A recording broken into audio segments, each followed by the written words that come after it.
Goal, nation's leading institute. Hello students, मैं Vijay Kumar, physics faculty, Goal Institute. आज मैं आपको AITS फिजिक्स का सॉल्यूशन दूंगा। मीन टेस्ट है 3। तो सबसे पहले आइए क्वेश्चन 1।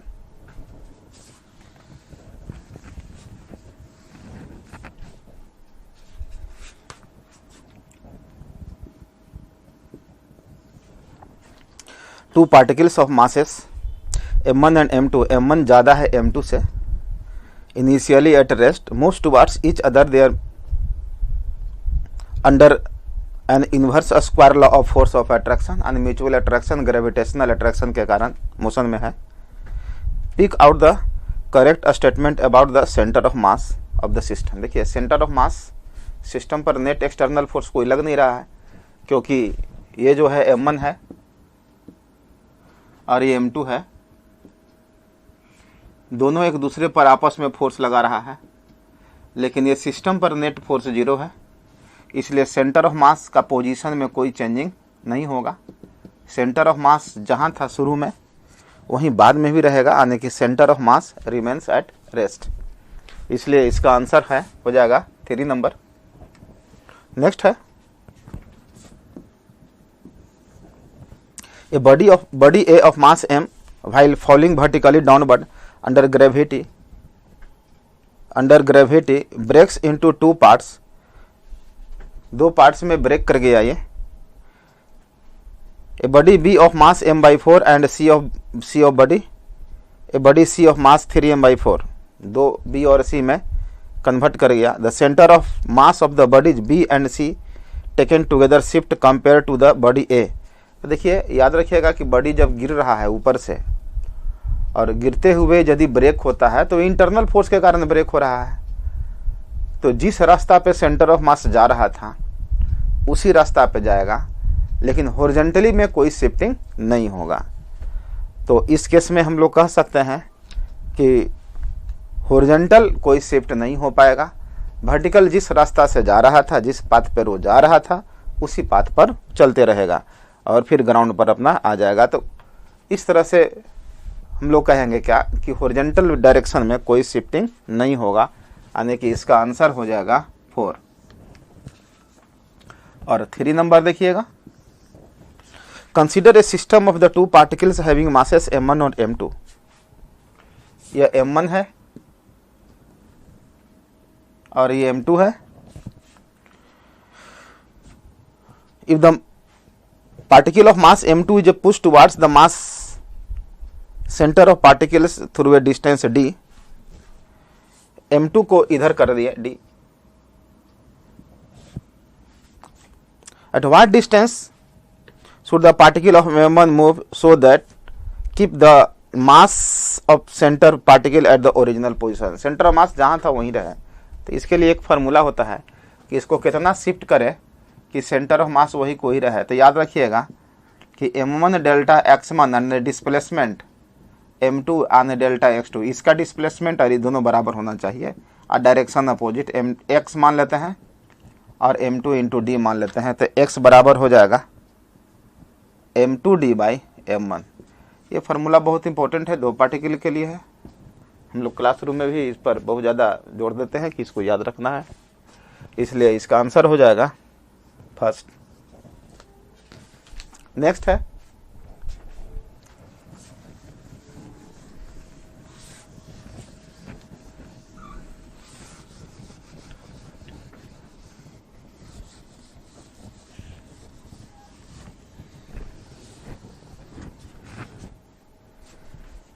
फोर नंबर है, a man of mass m stands eight one and of the Planck of length 12। ये प्लांक है, ये इसका लेंथ है 12 और मैन का मास है m और प्लांक का मास है m/5। यह स्मूथ सरफेस पर है। Man walks to the other end of the plank. Man जो है इधर से इधर चला गया, तो प्लांक पीछे जाएगा the distance that the man moves related to the planks. देखिए इस केस में भी सेंटर ऑफ मास का पोजीशन में कोई चेंजिंग नहीं होगा सिस्टम का, जहां सेंटर ऑफ मास शुरू में था वहीं बाद में है। तो हम लोग लिख सकते हैं कि delta X C M zero, तो m1 delta x1 is equal to m2 delta. ये ग्राउंड के रेस्पेक्ट में डिस्प्लेसमेंट लेना है, ये बात को याद रखना है। अब ये यदि यहाँ जाता है और पीछे मान लें कि इसका डिस्प्लेसमेंट x होता है, तो ये आ जाएगा यहाँ, तो इसका कितना लिखेंगे m/5 इंटू में x, और इसका हो जाएगा m इंटू में 12 माइनस x, क्योंकि ये पीछे जा रहा है। ये यदि रेस्ट में रहता तो ये 12 डिस्टेंस आगे जाता, लेकिन ये भी पीछे x चल जा रहा है, इसलिए x घटाना पड़ेगा। m से m कैंसिल हो जाएगा, हमको निकाल लेते हैं x/5 is equal to 12 minus x, इसको इधर कर देंगे, plus x is equal to 12, यानी कि 6x/5 इज इक्वल टू 12। यहाँ से x निकालेंगे, ये कैंसिल हो जाएगा 3 से, तो 5l/3 x निकल गया। तब पूछेगा कि displacement of man relative to ground, ground के रेस्पेक्ट में बोलता है ना, तो ग्राउंड के रेस्पेक्ट में डिस्प्लेसमेंट यही ना हुआ है 12 माइनस एक्स।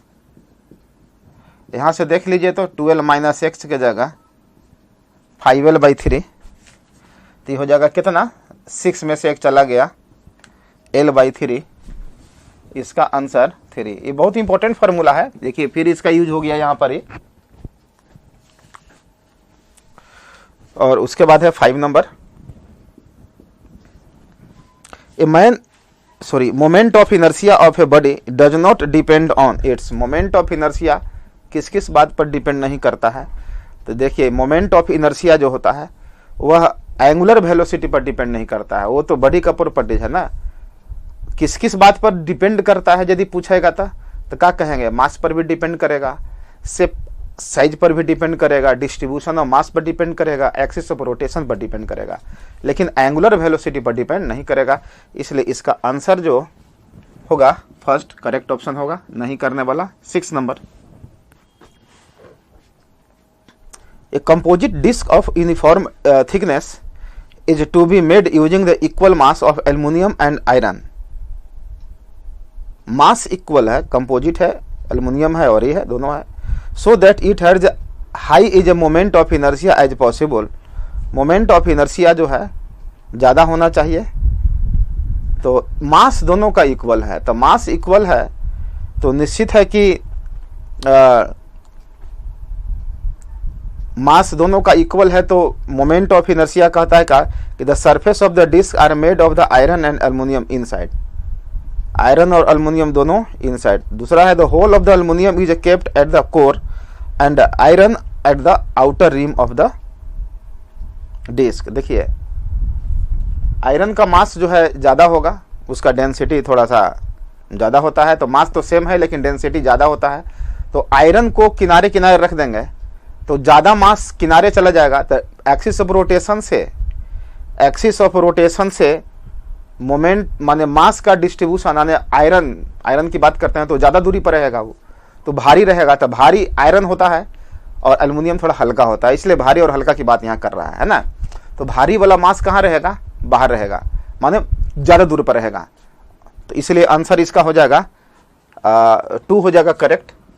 2 इसलिए करेक्ट होगा, the whole of the mass of the aluminium is kept at the core, बीच में रहेगा पूरा एल्युमिनियम मास, और आयरन जो रहेगा किनारे किनारे रहेगा। तो भारी जो मास है जो ज़्यादा मतलब है वो कहाँ जाएगा, आगे चल जाएगा, दूर चल जाएगा। तो एक्सिस ऑफ रोटेशन से ज़्यादा दूरी पर मास होगा तो मोमेंट ऑफ इनर्शिया हाई हो जाएगा। 7 number, in rotational motion of a rigid body all particles move with.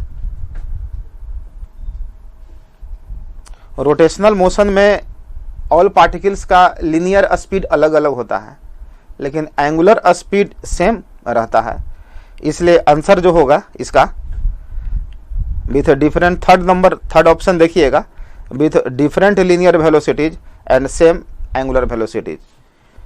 ठीक है, इसका 7 नंबर का 3। 8. Angular momentum of the particle rotating with a central force is a constant due to, देखिए central force के कारण constant होता है क्योंकि उसके कारण टॉर्क जीरो हो जाता है, और टॉर्क जब जीरो हो गया तो एंगुलर मोमेंटम क्या रहेगा, कांस्टेंट होता है। तो क्या लिखेंगे, किसके कारण होता है, तो जीरो टॉर्क। और 9 नंबर है the moment of motion of planet in the solar system in example of the conservation of angular momentum. आप लोग केपलर्स लॉ में पढ़े होंगे कि एंगुलर मोमेंटम कंजर्व होता है, इसलिए इसका आंसर है 3 इज द करेक्ट आंसर। 9 तक हम लोग चले हैं, अभी 10th इसके बाद होगा।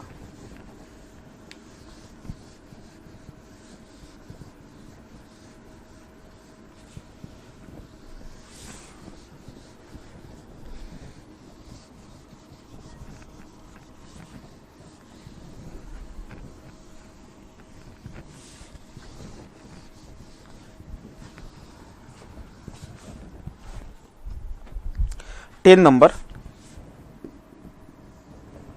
a solid sphere of mass m, radius r, rolls without slipping down inclined plane of length l और height h है। What is the speed of center of mass when a sphere reaches its bottom? Bottom पर पहुंचेगा तो speed क्या होगा, जरा देख लीजिए।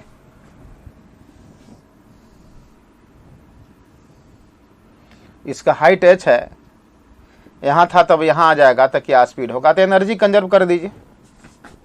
प्योर रोलिंग का केस है ये है, तो एनर्जी को क्या कर देंगे, कंजर्व कर देंगे। यहाँ पर टोटल एनर्जी हो जाएगा mgh, और यहाँ पर काइनेटिक एनर्जी भी होगा और प्लस रोटेशनल एनर्जी भी होगा। स्पीड पूछता है ये, अब देख लेते हैं कि क्या है ये। सॉलिड स्फीयर है 2/5 mr², और v बराबर ओमेगा है तो इसको v² लिख सकते हैं, 1/2 mv², 1/5 mv²।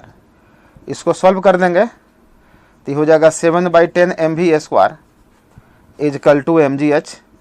10 है, m से m कैंसिल हो जाएगा, तो यहाँ से v निकाल लीजिएगा तो आ जाएगा √10gh/7। इसका आंसर 4। देखिए प्योर रोलिंग जब रहेगा तो उसके समय एनर्जी को कंजर्व कर देना है। नेक्स्ट है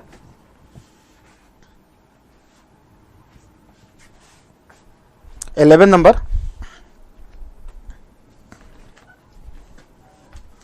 11 नंबर कहता है कि the moment of inertia of the solid sphere about an axis.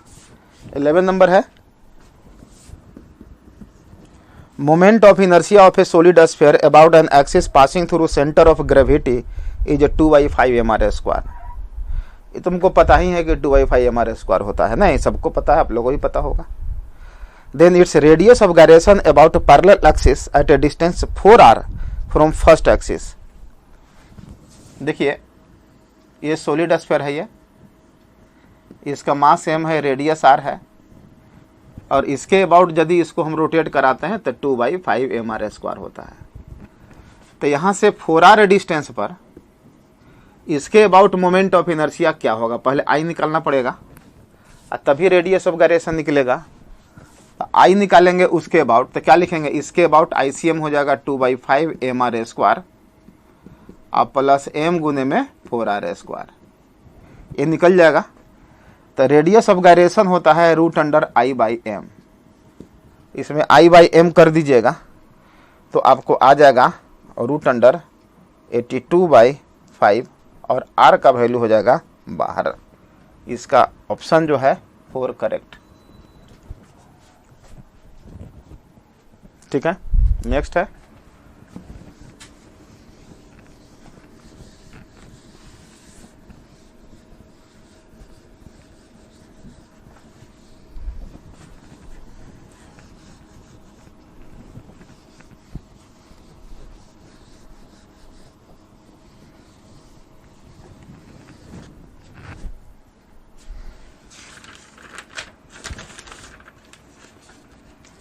12 number.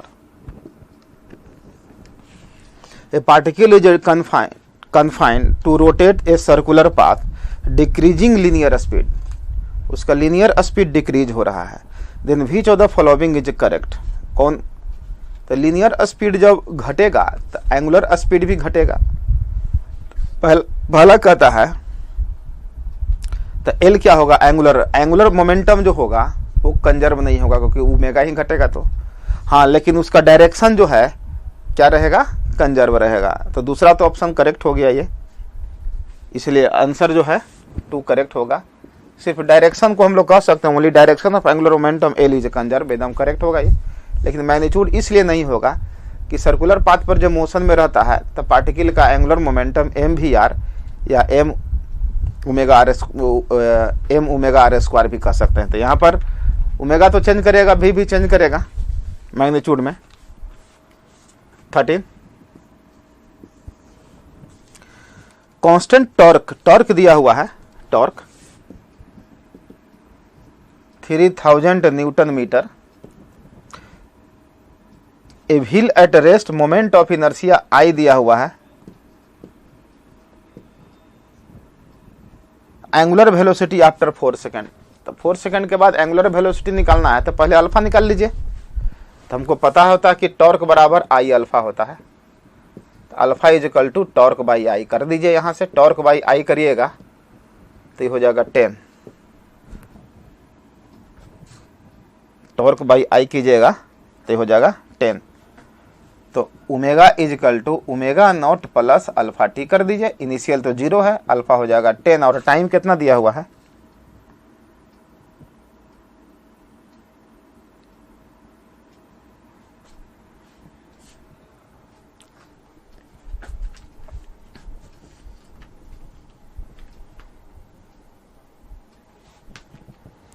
Time दिया हुआ है इसका 4 सेकेंड। तो कितना आ जाएगा 40 रेडियन पर सेकेंड। इसका ऑप्शन 1 करेक्ट होगा। 14 जो है, a rod PQ of mass m length 3l, एक रड है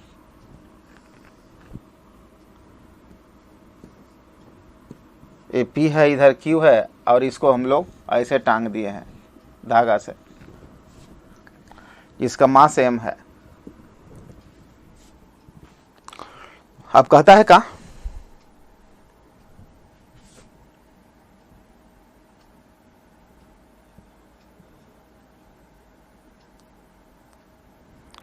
P के अबाउट हिंट कर दिया गया, इसको मतलब ऐसे कील ऐसे ठोक दिया गया ताकि ऐसी रहे ये धागा को। अब कहता है का कि मासलेस स्ट्रिंग है क्यू पर टाइट, तो स्ट्रिंग को कट कर देंगे, जैसे ही कट कर देंगे तो ऐसे घूम जाएगा, ये ऐसे आ जाएगा ऐसे। तो कहता है कि इनिशियल एंगुलर एक्सेलरेशन क्या होगा, तो एंगुलर होगा ही क्योंकि mg लगेगा नीचे, टॉर्क लग जाएगा इसका। तो टॉर्क कितना हो जाएगा mg इंटू में इसका यहाँ से दूरी, लंबाई है इसका, लेंथ है 3l, तो 3l/2 is equal to I alpha. mg into में 3l/2, मोमेंट ऑफ इनर्शिया होता है इसका एक एंड के अबाउट ही रोटेट करेगा, ml²/3 हो जाएगा m, l के जगह हो जाएगा ml²/3 i इंटू अल्फा। यहाँ से अल्फा आप निकाल लीजिएगा। तो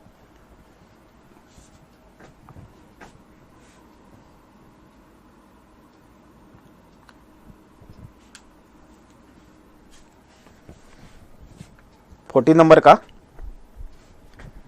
अल्फा निकालिएगा।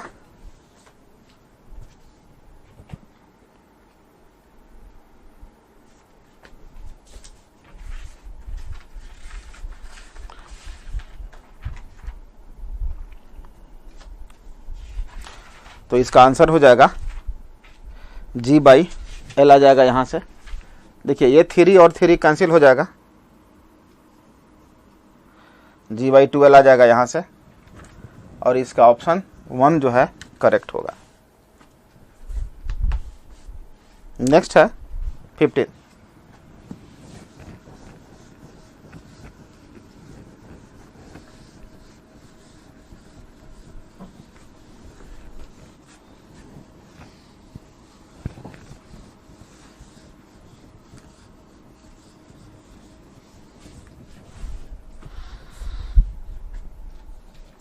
15 नंबर देखिएगा,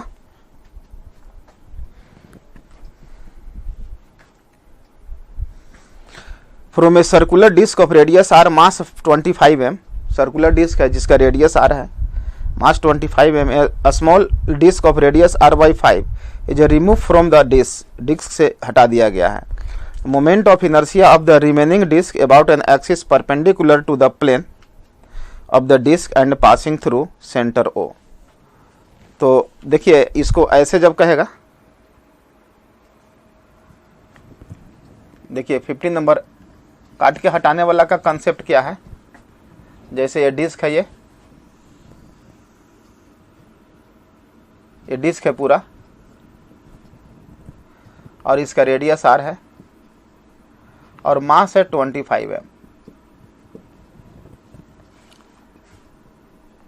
और एक डिस्क यहीं से काट के ऐसे हटा दीजिए, क्या दिक्कत है, काट के हटा दीजिए, मतलब यहां पर ऐसे रख लेंगे इसका। तो ये मोमेंट ऑफ इनर्शिया पूछता है, तो इसका हम लोग मास दिया हुआ है, मास कितना है, सॉरी r/5 रेडियस है, तो इसी से नहीं निकला है ये तो इसी से निकला होगा। तो देखिए पाई आर स्क्वायर में मास है 25 एम, तो पाई आर स्क्वायर बाई 25 में मास कितना होगा, 25 M by pi R square अगुने पाई आर स्क्वायर बाई 25, देखिए एम होगा, यानी इसका मास एम है तो इसका मास 25 एम हो गया ये। तो कहता है कि इसके अबाउट मोमेंट ऑफ इनर्शिया अब क्या होगा। तो हम क्या करते हैं कि इस डिस्क को हम यही सोच लेंगे, ये कितना डिस्टेंस है, ये जो डिस्टेंस है 4r/5,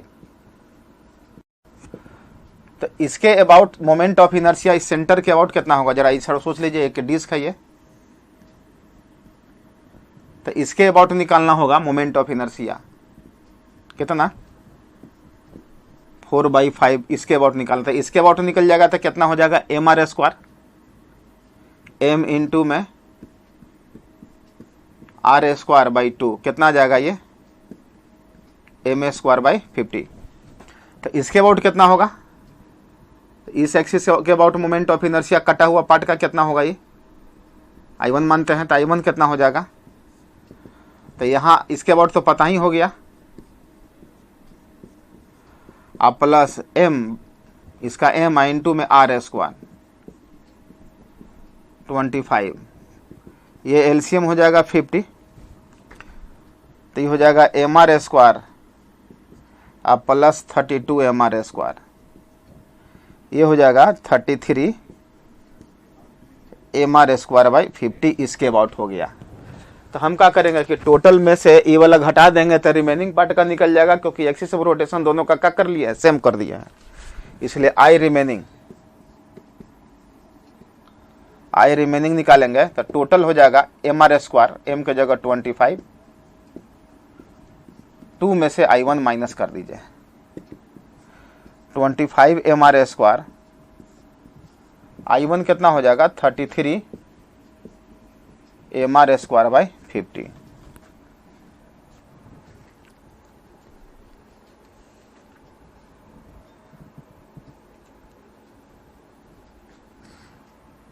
The moment of inertia remaining part about an axis perpendicular to the plane of disk and passing through O, O से पास कर रहा है,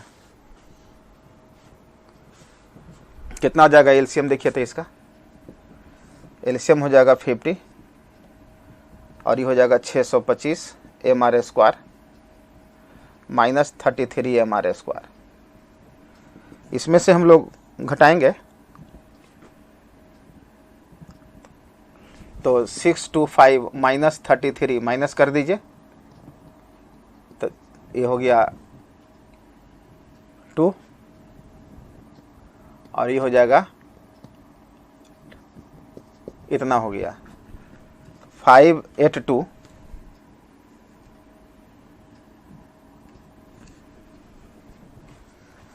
ये हो जाएगा 582 -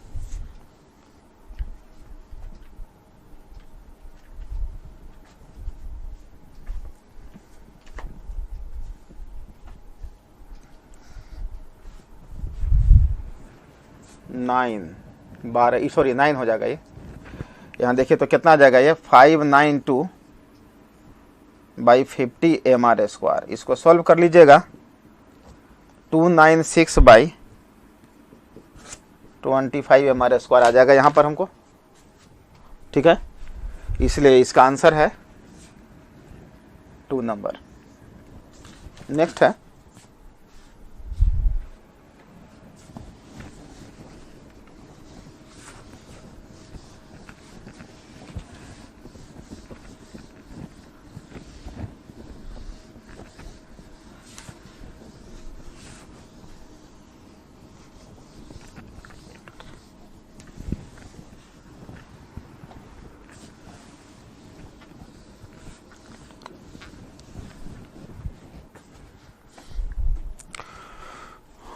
उसके बाद है 16 नंबर।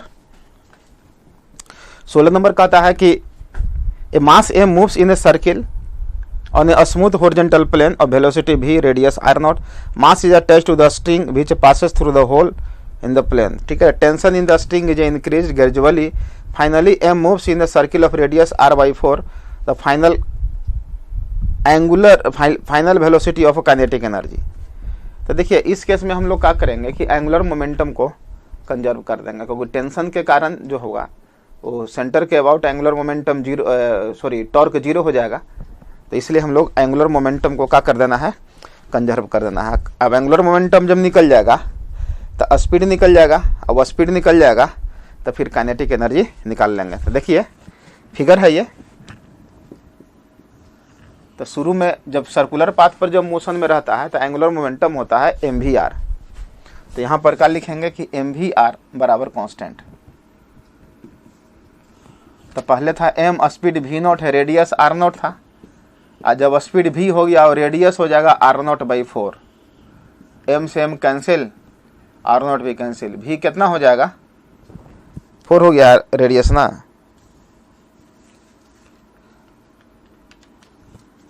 हाँ रेडियस हो गया 4, तो कितना आ जाएगा 4v0 आ गया। तो अब काइनेटिक एनर्जी कितना होगा, हाफ mv², हाफ mv के जगह हो जाएगा 16v0 के स्क्वायर, तो 8mv0 के स्क्वायर।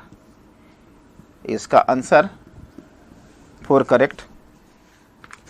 Question number 17।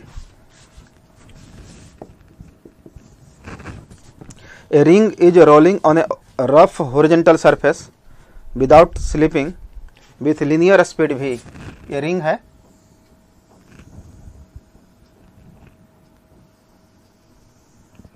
ये विदाउट स्लिपिंग है और ये ऐसे ये रोल कर रहा है इस डायरेक्शन में। तो इस सेंटर का जो वेलोसिटी होगा इस इधर होगा और v = ω/r, ये भी कह सकते हैं।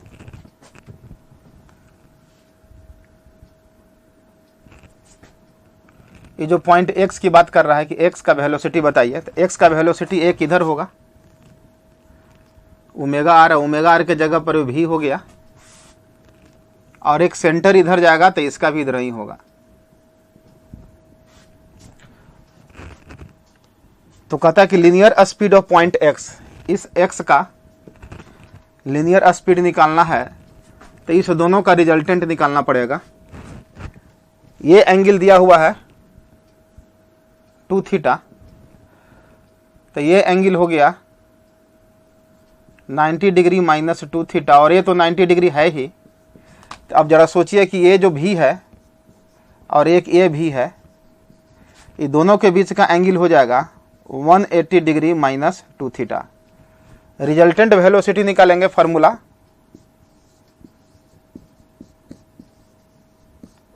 रिजल्टेंट जो वेलोसिटी होगा भी वही हो गया x का वेलोसिटी, तो √अंडर हो जाएगा, दोनों इक्वल है। तो इक्वल के लिए तो फार्मूला होता है 2v cos θ/2 cos 180 degree minus 2 θ/2। ये 2v cos 90 degree minus theta हो जाएगा, यानी कि 2v sin थीटा। इसका आंसर 2 करेक्ट होगा।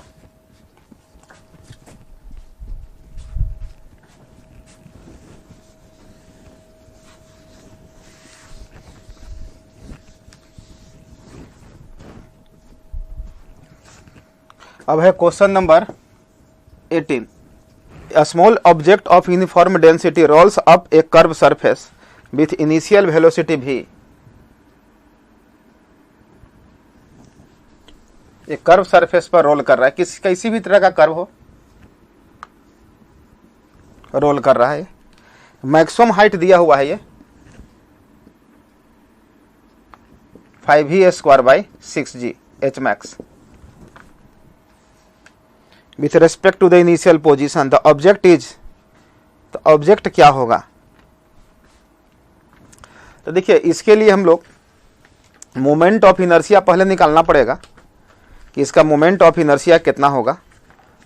तो ये नीचे से रोल नहीं कर रहा है, यहां से जब गया है ये स्पीड से, तो स्पीड कितना दिया हुआ है v है और मैक्सिमम हाइट इतना तक गया है। तो इसके पास यहाँ पर जो एनर्जी होगा इसके बराबर यहाँ कर देते हैं। तो यहाँ पर एनर्जी होगा ½ mv² प्लस ½ I⍵² और इजकल टू हो जाएगा mgh। हमको I निकल जाएगा तो I किसका आएगा, तो यहाँ से पता चल जाएगा ½ mv² प्लस ½ I ओमेगा बराबर v²/r² इजकल टू mgh के जगह हो जाएगा 5v²/6g। g से g कैंसिल, v² से v² भी कैंसिल हो जाएगा और ये हो जाएगा m/2 plus I/2r² is equal to 5m/6। इसको इधर कर देते हैं, I/2r² is equal to 5m/6 minus m/2, LCM हो जाएगा 6, 5 में से 5m माइनस 3m, तो ये हो जाएगा 2m/6 यानी कि m/3। तो I कितना हो जाएगा 2/3 mr²। अब 2/3 mr² जो होता है ये किसका है? चॉइस देखिए हॉलोस्फीयर का है। ये हॉलोस्फीयर का मोमेंट ऑफ इनर्शिया है, इसलिए 18 का जो ऑप्शन जो करेक्ट होगा 2। ठीक है, नेक्स्ट है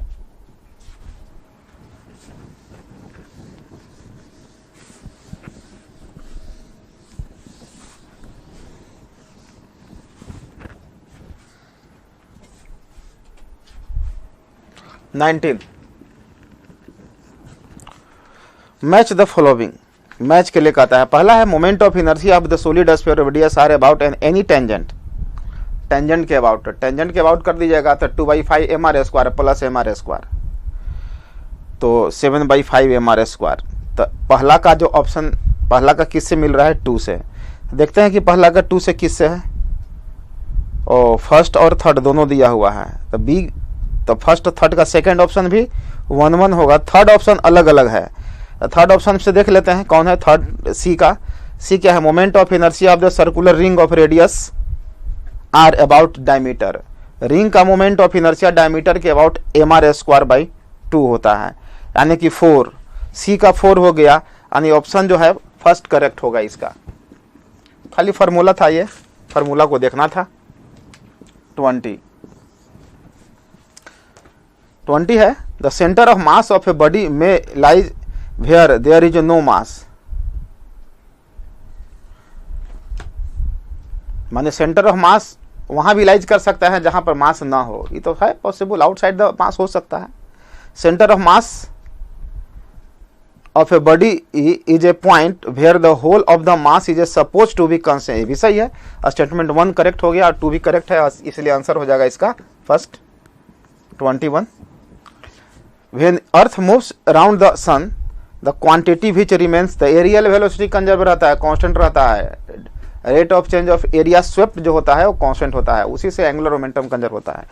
ठीक है, इसलिए आंसर इसका हो जाएगा 4। 22 body is projected upward with velocity 2 into, माने एल इससे ज्यादा चल गया, हाई वेलोसिटी कितना से फेंक दिया गया है? 2 टाइम्स एस्केप से। एस्केप कितना दिया हुआ है? 11.2 किलोमीटर पर सेकेंड एस्केप है। What is the velocity body when escape the gravitational pull of the Earth. तो वहां पर वेलोसिटी क्या होता है, तो फार्मूला याद रखिएगा। वहां पर जो वेलोसिटी जो होता है, ज़्यादा से फेंकिएगा तो वहाँ का जो वेलोसिटी का जो formula V square minus escape के स्क्वायर, तो वी स्क्वायर कितना हो जाएगा 4VE स्क्वायर माइनस VE के स्क्वायर यानी √3VE यानी √3 और VE कितना है 11.2 किलोमीटर पर सेकेंड। ऑप्शन 3 करेक्ट होगा ये। 23 an orbiting satellite has, orbiting जो सैटेलाइट जो होता है उसके पास दोनों होता है, काइनेटिक एनर्जी भी और पोटेंशियल एनर्जी भी, तो ना जो दोनों जोड़ते हैं तो टोटल एनर्जी होता है, इसलिए इसका ऑप्शन जो है 3 करेक्ट होगा। 24 reason of the weightlessness in the satellite, weightlessness जो का जो रीजन जो होता है सैटेलाइट में, तो याद रखना है कि जब कोई भी मैन सैटेलाइट के अंदर जाता है तो सैटेलाइट का सरफेस और बॉडी के बीच नॉर्मल रिएक्शन 0 हो जाता है, इसलिए रिएक्शन फोर्स 0 होता है सैटेलाइट के सरफेस के साथ, इसलिए इसका ऑप्शन जो है 3 करेक्ट होगा। नेक्स्ट है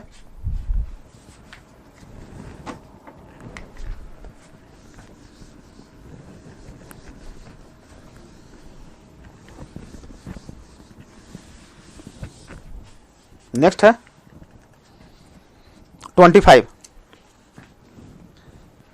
25 है a planet of mass m is an elliptical orbit about the sun with an orbital time period t, 6a be the area of the orbit, then its angular momentum कितना होगा। कहता है कि area दिया हुआ है 6a, तो angular momentum कितना होगा। तो देखिए एरिया जो बदलने का रेट है dA/dt L/2m होता है कि नहीं।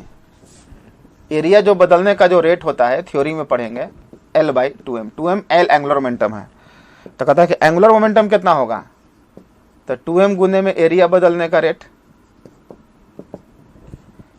तो 2m × में एरिया कितना है 6a, और टाइम कितना लग रहा है, तो t हो गया, ये कितना हो जाएगा ये 12ma/t, इसलिए 25 है ये। 25 का आंसर 2 करेक्ट होगा। उसके बाद है 26 है suppose the gravitational force varies inversely proportional to, कहता है कि फोर्स 26 है, फोर्स इनवर्सली प्रोपोर्शनल r पर पावर n/4 है, तो टाइम पीरियड कितना होगा। तो फोर्स जब निकल गया तो यही फोर्स जो होता है सेंट्रीपिटल फोर्स यानी कि m ω² r होता है, नहीं तो यहाँ से ओमेगा निकाल लीजिएगा, ω² डायरेक्टली प्रोपोर्शनल, r चला जाएगा नीचे ना, r पर पावर n+4 + 1 हो जाएगा,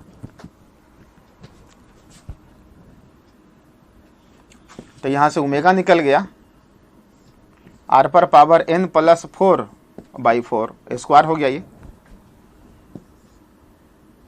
तो इसको हम लोग रूट करेंगे तो 1/2 हो जाएगा, n+4/8 हो जाएगा ये। तो टाइम पीरियड जो होता है 2π/ω, तो डायरेक्ट r पर पावर n+4/8 हो गया आंसर। ऑप्शन फर्स्ट करेक्ट हो गया ये। 27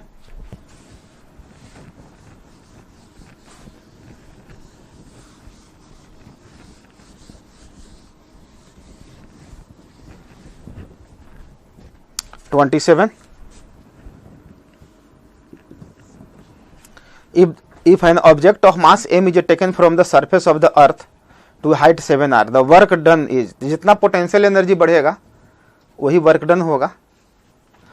तो पोटेंशियल एनर्जी जो h हाइट पर जो होता है, याद रखना है कि h हाइट पर जो पोटेंशियल एनर्जी फार्मूला होता है mgh/1 + h/r, इसको याद रखिएगा एक फार्मूला को, h के जगह 7r, 1 + 7r/r, ये हो जाएगा 7/8 mgr।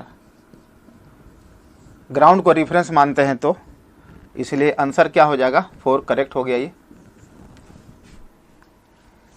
और 28, a satellite is revolving around the earth in a geostationary orbit, its radius of the orbit is increased to 16 times the radius of the geostationary satellite.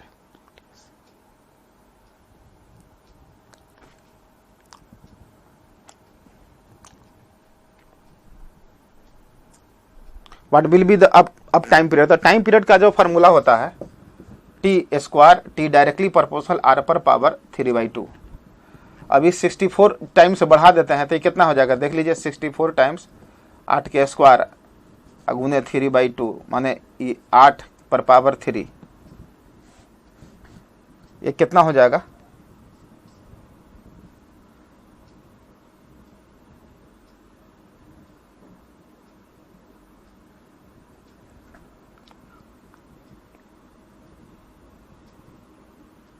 Sorry 3 नहीं 2/3 होता है जी। T square देख लेते हैं, है ना। यहाँ पर हम लोग 28 नंबर देख रहे हैं, है कि नहीं। 20 आर पर, आर डायरेक्टली प्रोपोर्शनल होता है कितना, तो टाइम पीरियड कितना होगा डे में तो दिया, ठीक तो था। T square directly proportional R cube होता है, तो टी डायरेक्टली प्रोपोर्शनल आर पर पावर 3/2, तो T1/T2 बराबर R1/R2 पर पावर 3/2। R1 R2 कितना हो गया है 16 टाइम्स, तो ये हो जाएगा 1/64, तो T2 जो हो जाएगा 64 T1, और T1 तो होता है जियो स्टेशनरी सैटेलाइट का एक 1 डे, एक दिन यानी 24 घंटा, तो 64 डे हो जाएगा। इसका answer 4 correct. 29, earth orbiting satellite will escape if, याद रखना है कि अर्थ जो है, एक तो कि स्पीड हम लोग 41% बढ़ा देंगे तो भाग जाएगा, और दूसरा है कि काइनेटिक एनर्जी को भी डबल कर देंगे तब पर भी वो एस्केप कर जाएगा। इसलिए आंसर हो गया 3, काइनेटिक एनर्जी को डबल कर देंगे तब पर भी एस्केप कर जाएगा, तो इसलिए आंसर कौन हो जाएगा 3।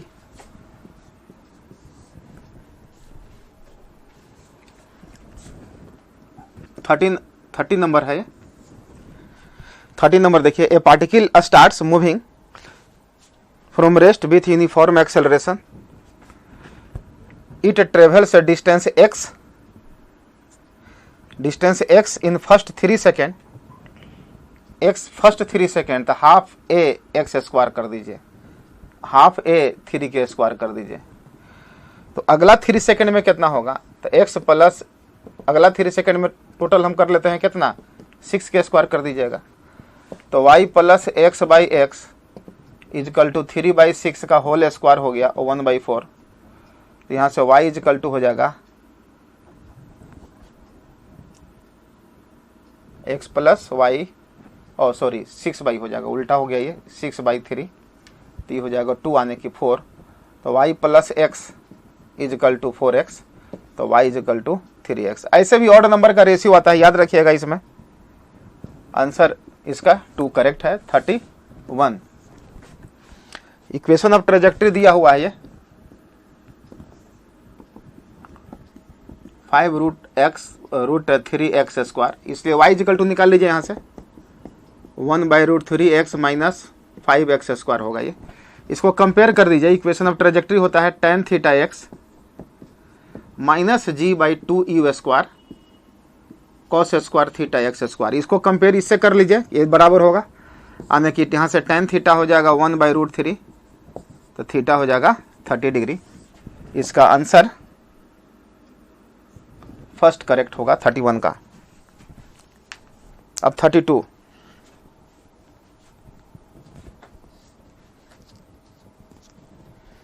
32 नंबर देखिएगा।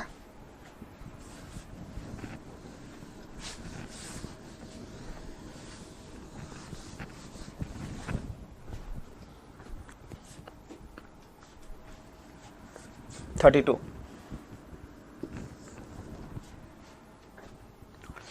$75 kg slab rest on the frictionless floor. A 50 kg block, ध्यान दीजिएगा,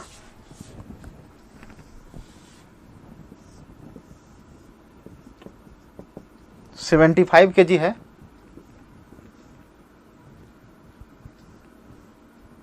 और 50 kg है, ये है, ये ब्लॉक है और ये स्लैब है और नीचे स्मूथ है और ये रफ है। 0.4 स्टैटिक में between the block and slab is, अच्छा ब्लॉक और स्लैब दोनों के बीच 0.6 वाइल काइनेटिक एनर्जी। म्यूएस, ये म्यूके है और म्यूके है, म्यूएस दिया हुआ है 0.6, दोनों दो दिया हुआ है, दोनों का स्टैटिक्स भी है और काइनेटिक भी है। अब कहता है कि एक फोर्स लगा दिया गया है 135 न्यूटन। तो पहले हम देखते हैं the acceleration of the slab, slab का एक्सेलरेशन देखते हैं क्या होता है, क्या स्लिप करता है कि नहीं करता है। फोर्स ऊपर से लगा दे रहे हैं तो क्या स्लिप करता है कि नहीं करता है। तो देखिए इसको मैक्सिमम एक्सेलरेशन के लिए है कि नहीं, मैक्सिमम एक्सेलरेशन कितना हो सकता है, इसको पहले हमको चेक करना पड़ेगा। यहाँ पर मैक्सिमम एक्सेलरेशन कितना होगा, फ्रिक्शनल फोर्स लग कितना रहा है, जरा देखिए था यहाँ पर लिमिटिंग क्या है जरा और काइनेटिक क्या है। F S max mu into में एम जी होगा और म्यू का वैल्यू है स्टैटिक साइड रेस्ट में था 0.6 गुने में, ये 6 गुने में 15, 90 न्यूटन है। तो 90 न्यूटन तक ये टॉलरेट कर लेगा, लेकिन लग रहा है कितना, इतना, तो स्लिप कर जाएगा, ये स्लिप कर जा रहा है, नहीं स्लिप कर जाएगा तो इस स्थिति में काइनेटिक लगेगा। तो काइनेटिक फ्रिक्शनल फोर्स कितना लगेगा, म्यू के गुने में एम जी, तो 0.4 इंटू में 15 इंटू में 10, ये हो जाएगा 60 न्यूटन। अब 60 न्यूटन लग जाएगा फोर्स, तो इसका एक्सेलरेशन पूछता है स्लैब का, तो लगेगा 60/75 मीटर पर सेकेंड। कितना आ जाएगा ये 60/75 ये हो जाएगा, देख लीजिए सोल्व करके, ये 0.8 लगता है कि आ जाना चाहिए मीटर पर सेकंड स्क्वायर। इसका आंसर 3 करेक्ट होगा। 33 A block of mass 10 kg is moving in x direction with a constant speed 12 metre per second. It is subjected to retarding force, force दिया हुआ है during the travel x is equal to 0 to x बराबर 50। Final kinetic energy कितना होगा, तो final kinetic energy हम लोग निकालते हैं, ऐसे भी लिख सकते हैं कि work energy theorem, change in kinetic energy भी कर सकते हैं यहाँ से। तो वर्क डन बाई एक्स के कारण निकाल लेते हैं यहाँ पर, work done by all the forces change in kinetic energy कर देते हैं, integration minus F D X, तो माइनस हो जाएगा ना, ये एफ के जगह हो कितना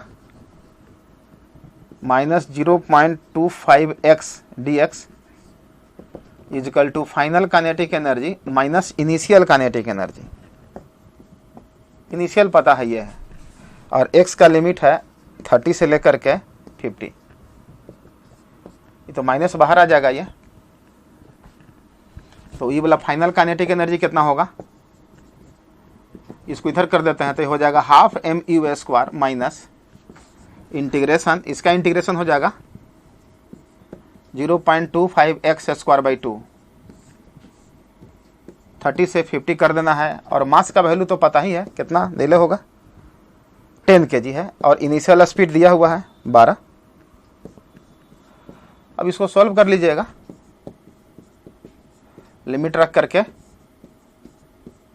यहाँ से आपको आ जाएगा 520 जूल। नेक्स्ट है, इसका आंसर हो जाएगा 3। नेक्स्ट है 34।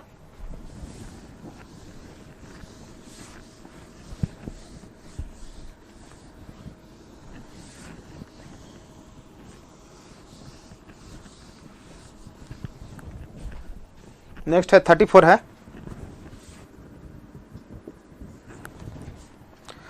0.2 centimeter liquid column balance the excess pressure inside the soap bubble of radius 0.2 millimeter. Evaluate the excess pressure है ये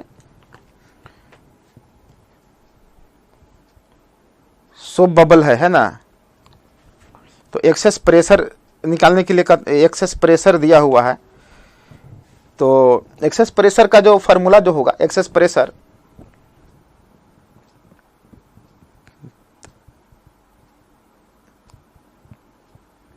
जीरो 0.2 सेंटीमीटर लिक्विड कॉलम के कारण जो प्रेशर होगा वो एक्सेस प्रेशर होगा। और एयर बबल है तो एयर बबल का एक्सेस प्रेशर होता है, याद रखना है, एक्सेस प्रेशर का जो फार्मूला होता है ये होता है 4T/R, माने सरफेस टेंशन है ये। और एक्सेस प्रेशर कितना के बराबर है? H रो जी के बराबर है। और H कितना है? लिक्विड का डेंसिटी भी दिया हुआ है, सब दे दिया है। हाइट है 0.2 सेंटीमीटर, तो 0.2/100 मीटर डेंसिटी दिया हुआ है लिक्विड का, वही तो निकालने के लिए कहता है। ये हो जाएगा 9.8, 4 इंटू में H, T दिया हुआ है 0.04 अब बाई रेडियस बबल का 2 मिलीमीटर, 2 इंटू 10⁻³ यहाँ डेंसिटी निकाल लीजिएगा, आंसर आ जाएगा आपका 4 वाला आएगा आंसर, यानी कि 4 इंटू 10⁻³ देखिए ऐसे हम लोग मार लेंगे, ऐसी चॉइस हम लोग ट्रिक कर लेंगे। कैसे? देखिए ये 2 मिल करके ये 4 हो जाएगा, इधर नीचे आएगा तो एक 4 कैंसिल, तो बच गया एक 4 वाला मार देना है आंसर बिना कैलकुलेट किए हुए। और 4 वाला तो कोई है ही नहीं। 34 के बाद 35,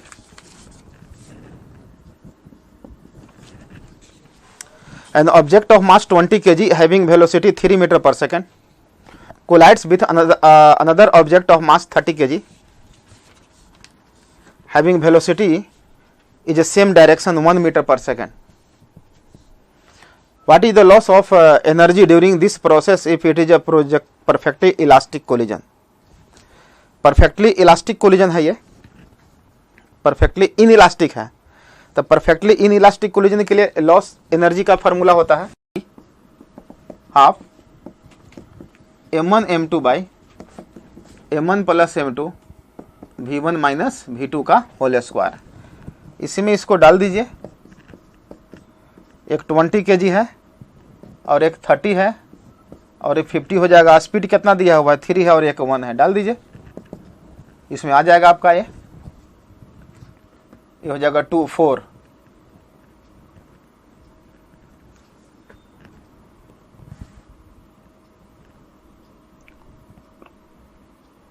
ये आ जाएगा 24 जूल। ये 35 का 1 करेक्ट हो गया आंसर। अब है सेक्शन बी में आइए। सेक्शन बी 36 से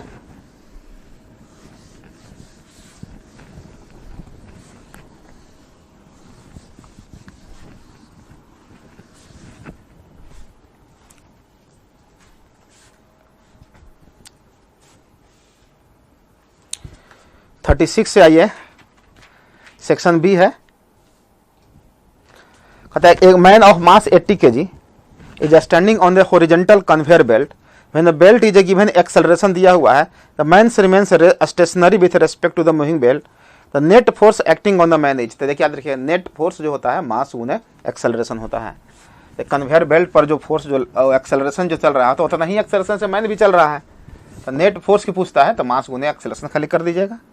मास हो जाएगा 80 और एक्सेलरेशन 1.5 और ये हो जाएगा 120 न्यूटन।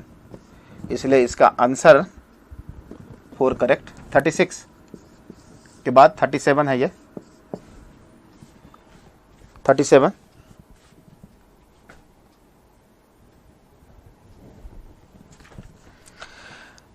कहता है कि a small body of mass m moving with velocity v on the rough horizontal surface finally stopped due to friction.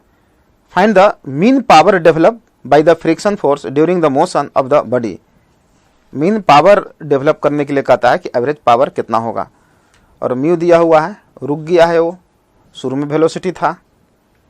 तो ऐसा कीजिए, हम लोग total work by total time निकाल लेते हैं कि कितना वर्क हुआ, कितना टाइम लगा। एवरेज मीन पावर यानी कि एवरेज पावर टाइम कितना लगेगा। ये रफ सरफेस है, ये वेलोसिटी दे दिया, तो एक्सेलरेशन होता है, याद रखिएगा, माइनस म्यू जी। v बराबर u प्लस ए टी लगा दीजिए ना, final zero initial v nought minus mu g into में टी, इसलिए टाइम लगा रुकने में इतना टाइम पर रुक गया। और वर्क कितना करेगा, तो वर्क जो वही होगा जो काइनेटिक एनर्जी हो गया इसका, हाफ एम वी स्क्वायर, क्योंकि सब टोटल का टोटल एनर्जी तो लॉस हो गया होगा। तो पावर चाहिए एवरेज, तो work done by time half M V naught के square by V naught by mu G. Solve कर लीजिएगा, यहाँ से म्यू जी ऊपर चले जाएगा, एक वी नोट तो कैंसिल हो जाएगा, हाफ एम म्यू जी या म्यू एम जी और बाई सॉरी इंटू में वी नोट। सॉल्व कर सकते हैं। ये हाफ म्यू का वैल्यू दिया हुआ है 0.4 और ये 2 kg है, अब वी नोट भी 2 है और जी का वैल्यू 10 ले लीजिए, एक कैंसिल हो जाएगा 8 वाट। इसका आंसर 4 करेक्ट होगा। नेक्स्ट है 38।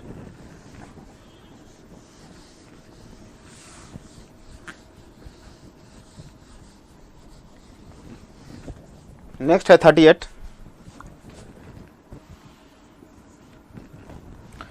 The pulling and strings, pulleys and strings are, देखिए फिगर दिया हुआ है तो ध्यान दीजिएगा, हम खाली फिगर में ये ब्लॉक बना दे रहे हैं। √3m तो इधर लग जाएगा √3mg, और इधर भी टेंशन लगेगा और इधर भी टेंशन लगेगा, और टेंशन जो होगा उधर वाला वजन के बराबर होगा, और ये एंगल थीटा है तो इधर हो जाएगा 2t cos थीटा। इसको बराबर ये कर देते हैं, 2t cos theta is equal to √3mg, और tmg के बराबर है तो ये कैंसिल हो जाएगा, cos थीटा हो जाएगा √3/2 थीटा हो जाएगा 30 डिग्री। इसका ऑप्शन फर्स्ट करेक्ट हो गया। 39। Escape velocity is independent of the angle of projection, एकदम करेक्ट है ये। दूसरा है कि escape velocity of the surface of the earth is √2g r, where r is the radius of, ये भी सही है, और ये एक्सप्लेनेशन भी ये सही कर रहा है क्योंकि इसमें डायरेक्शन ऑफ नहीं है, ये भी इसका यही हुआ कि √2g r जो होता है उसमें डायरेक्शन नहीं है, किधरों से फेंक दीजिए, इसलिए आंसर 1 जो है करेक्ट होगा। एक्सप्लेनेशन भी कर रहा है ये, करेक्ट एक्सप्लेनेशन भी है ये। नेक्स्ट है 40 नंबर।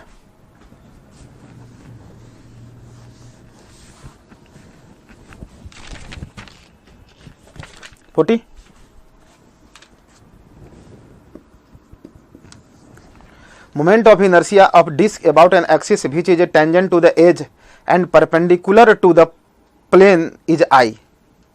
ये डिस्क है, ये इसका रेडियस r, मास m लेते हैं, ऐसे है, ऐसे एज से प्लेन के परपेंडिकुलर और टेंजेंट भी है, यानी कि इसके about moment of inertia I, तो I बराबर हो जाएगा mr²/2 प्लस mr², ये हो जाएगा 3mr²/2, ये I निकला। अब कहता है कि the moment of inertia of the disc about tangent to the edge but parallel to the plane, plane के पैरेलल, जब ऐसे रहेगा तो क्या होगा, तो ऐसे रहेगा तो ऐसे वर्ड निकालना पड़ेगा, तो अब ऐसे रहेगा तो I' मान लेते हैं, तो I' हो जाएगा, इसके यहाँ से यहाँ ले आवेंगे तो इसके अबाउट हो जाता है mr²/4 अब प्लस mr², ये हो जाएगा 5mr²/4, और mr² के जगह पर रख सकते हैं, यहाँ पर mr² के जगह पर 2i/3, ये कितना आ जाएगा 5i/6, 5i/6 आंसर हो गया इसका 3 correct. 41। A rod of weight W is supported by the two parallel knife edge A and B।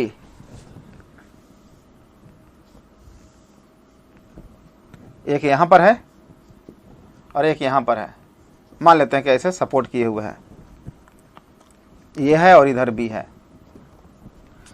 Equilibrium में है, horizontal position, knife are the distance d from the each other, दोनों के बीच का distance d है। Centre of mass of the rod at is a distance x from b, b से x दूरी पर सेंटर ऑफ मास, यानी कि इसका mg यहाँ से लगेगा, द नॉर्मल रिएक्शन ऑन ए, यहाँ पर का नॉर्मल पूछता है। तो हम लोग क्या करते हैं कि इसके अबाउट टॉर्क जीरो कर देते हैं, तो ये निकल जाएगा। तो इसके अबाउट टॉर्क जीरो करेंगे तो क्या हो जाएगा, एन ए इंटू में एक्स बराबर डब्लू इंटू में डी। एन ए कितना आ जाएगा, डब्लू डी बाई एक्स।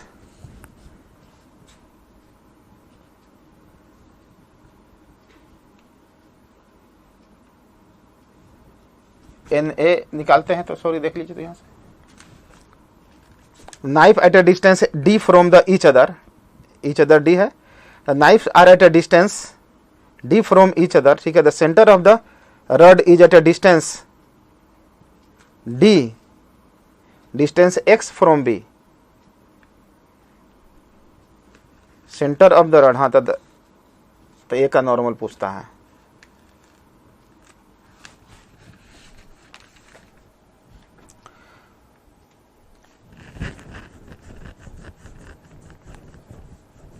ए का नॉर्मल पूछता है कि ए का नॉर्मल, ए के पास नॉर्मल कितना लगेगा। तो ए का नॉर्मल हम लोग निकालते हैं इसमें।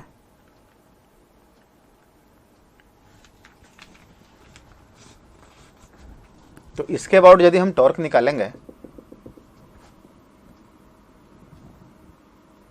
इसके बाद टॉर्क निकालेंगे तो क्या हो जाएगा, एन ए वाला अगुने में डी बराबर डब्लू इंटू में एक्स, और सॉरी हाँ, तो एन ए बराबर आ जाएगा W x by D. Answer हो गया 2 correct. 42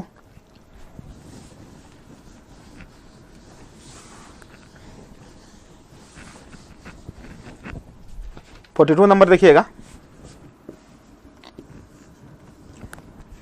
A sphere and a disk is a different masses are rotating with the same kinetic energy.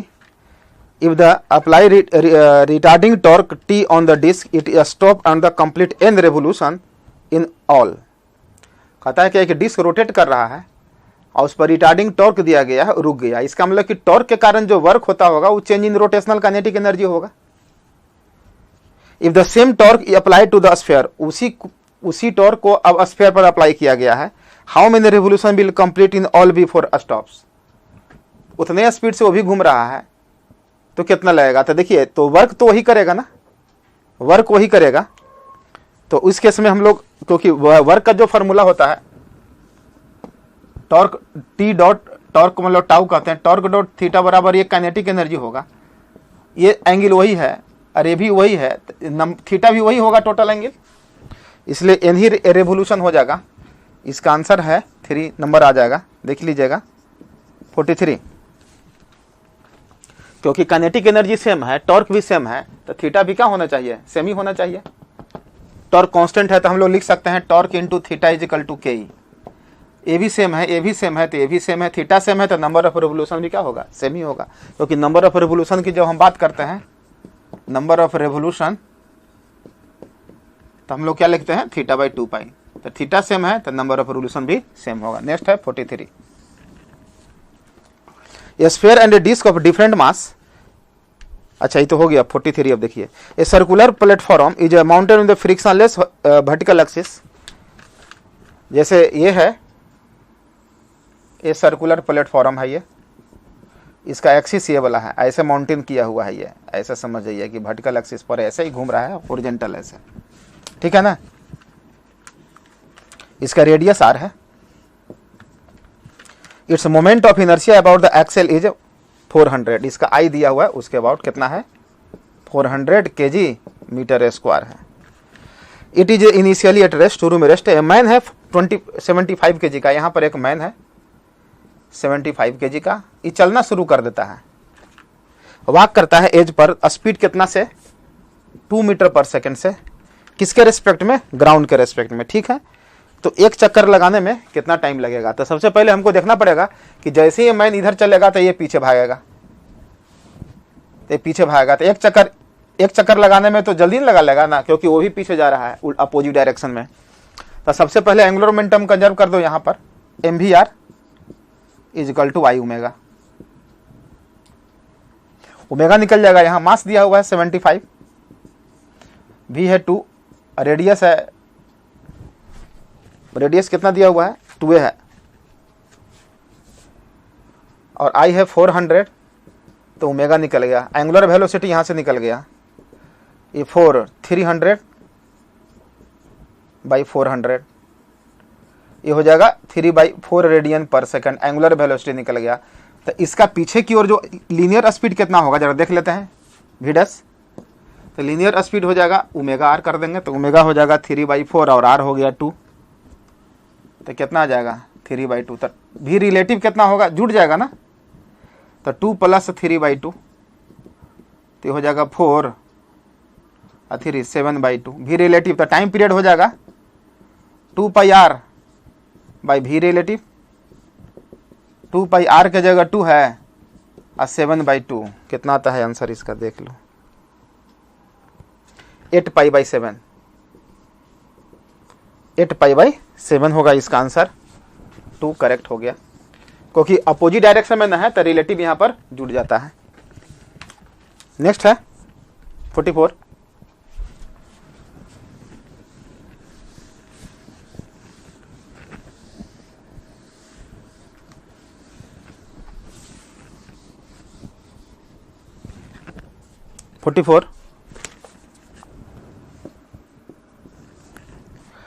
A solid cylinder rolls down the inclined plane, height 6 meter, reaches the bottom with the angular speed दिया हुआ है, the radius of cylinder कितना होगा। Radius of cylinder, एक solid cylinder है, incline plane से आ रहा है, ये हाइट 6 मीटर है, यहाँ पर आएगा तो इसका एंगुलर वेलोसिटी रोल डाउन कर रहा है, एंगुलर वेलोसिटी है 4 मीटर पर सेकेंड। तो लीनियर भी तो होबे करेगा, भी यानी कि v = ओमेगा r हम लोग प्योर वॉल्यूम में लिख सकते हैं। एनर्जी कंजर्व कर दीजिए, mgh = ½ mv² + ½ I ओमेगा², ठीक है ना। ओमेगा दिया हुआ है, कोई दिक्कत नहीं है, m v के जगह पर रख सकते हैं, v = ओमेगा r, और सॉलिड सिलेंडर का फॉर्मूला होता है mr²/2 और इंटू ओमेगा²। यहाँ सॉल्व कर लीजिएगा, यहाँ से r निकल जाएगा, मास तो कैंसिल हो गया दोनों साइड, यहाँ से r निकाल लीजिएगा, r² निकलेगा तो r का वैल्यू हो जाएगा √5 मीटर। ये है इसका आंसर 4। एनर्जी कंजर्व कर दिए सॉलिड सिलेंडर के लिए। अब है 45। Density of the newly discover planet is thrice that of the earth. Density 3 गुना है अर्थ से। Acceleration due to gravity at the surface of planet equal to that of the earth, लेकिन वो भी जी का वैल्यू सेम है।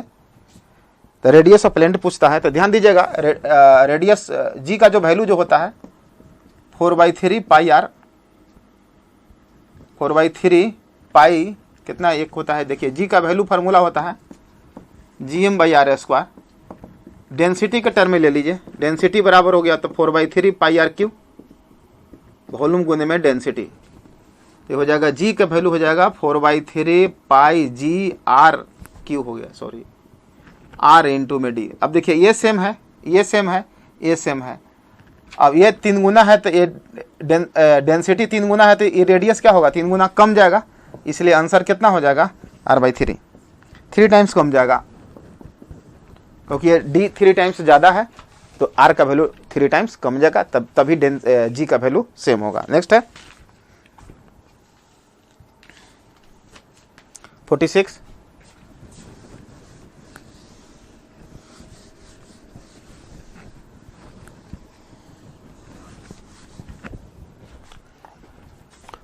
ए satellite is launched into the circular orbit. Satellite जो है लॉन्च कर दिया गया है सर्कुलर ऑर्बिट, और हाइट दिया हुआ है ये। Find the period of revolution. Orbiter radius कितना हो जाएगा, ऑर्बिटर रेडियस यदि निकालिएगा तो r + h, तो 6400 और प्लस इतना 7200 किलोमीटर हो गया ये। तो टाइम पीरियड का जो फार्मूला जो है, अब हमको तो निकालना पड़ेगा मास। अच्छा जी का वैल्यू दिया हुआ है ना, जी का वैल्यू दे दिया गया है, तो हम लोग को तो निकालना पड़ेगा। ऑर्बिटर रेडियस निकल जाएगा तो टाइम पीरियड निकालना पड़ जाएगा वहाँ पर। तो टाइम पीरियड के लिए हम लोग को आर तो निकल गया, तो ऐसा तो निकलेगा नहीं क्योंकि उसके टर्म में तो हम लोग क्या लिख सकते हैं, force is equal to M omega square, I हो जाएगा G M M by R square is equal to M omega square. M से एम कैंसिल, ओमेगा स्क्वायर निकल जाएगा, G M by R square. वहाँ का जी दिया हुआ है क्या?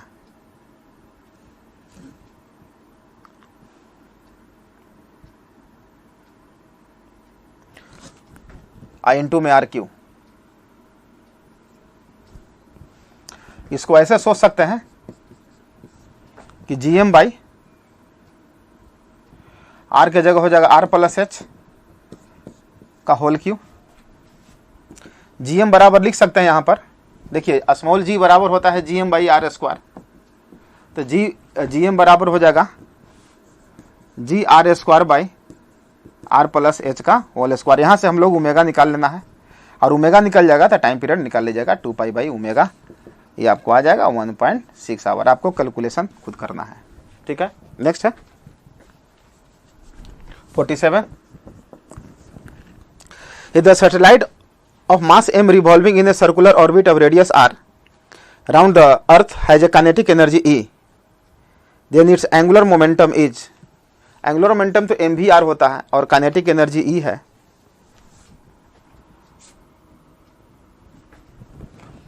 तो kinetic energy का फॉर्मूला होता है gmm/2r, एक kinetic energy होता है।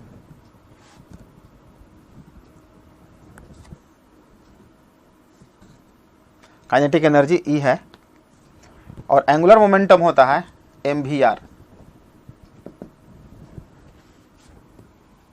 यहां से m का वैल्यू निकाल के इसमें डाल दीजिए, और क्या। काइनेटिक एनर्जी ये दिया हुआ है, चॉइस में कैपिटल M नहीं है, gm कैपिटल M,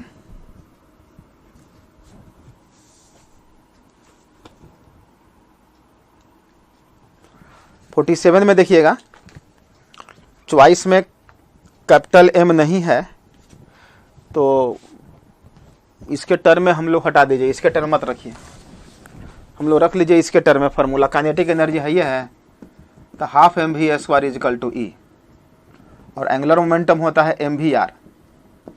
इसमें डाल दीजिएगा, तो इसमें डाल दीजिएगा तो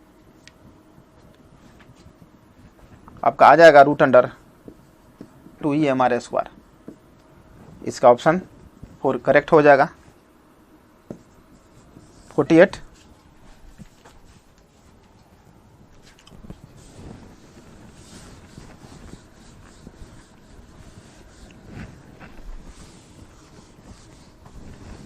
नंबर अब देखिए,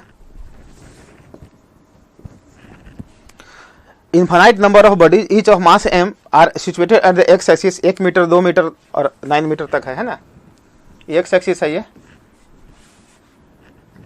1 मीटर पर है, 3 मीटर पर है, 9 मीटर है, सब 4 kg का है ना। इनफाइनाइट नंबर पर है। Resulting gravitational potential due to the system at the origin, यहाँ पर ओरिजिन पर सिस्टम पर पोटेंशियल का फॉर्मूला होता है -gm/r, -gm/r। आर के जगह पहला का हो जाएगा 1, दूसरा का हो जाएगा 3, तीसरा का हो जाएगा 9, इसलिए 27। इसको हम लोग इन्फानाइट तक है, -g 4g कॉमन ले लीजिए, तो 1 -1 + 1/3 + 1/9 + 1/27, ये इन्फिनिटी टर्म का सम है। -4g first term by 1 minus common ratio होता है, ये 1/3 कॉमन रेशियो है ये, तो ये हो जाएगा 3 ऊपर चल जाएगा तो बच जाएगा 2, तो ये हो जाएगा -6g। पोटेंशियल का इसका आंसर है 3 नंबर करेक्ट होगा।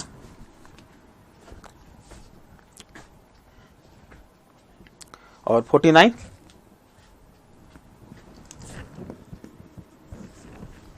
a particle of mass m is situated at the center of the spherical shell of mass 2m radius a। यह स्फेरिकल सेल है, ये मास है 2m और रेडियस इसका a है, और कहाँ पर है, यहाँ पर एक m है।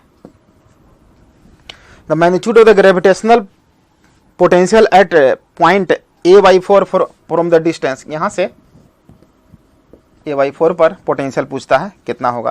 तो देखिए, तो पोटेंशियल इसके कारण जो होगा इसके रेडियस पर डिपेंड करेगा। ये हो जाएगा -g इंटू में 2m अब बाई a, 2m मास है इसीलिए, और इसके कारण कितना हो जाएगा -gm by a/4, point mass के कारण gm/r, -2gm बाई a अब -4gm बाई a। तो कितना आ जाएगा, -6gm बाई a होना चाहिए, माइनस को छोड़ दिया है, चलिए कोई बात नहीं है, -6gm बाई a होना चाहिए आंसर। पहला ऑप्शन फर्स्ट करेक्ट है। और 50 नंबर,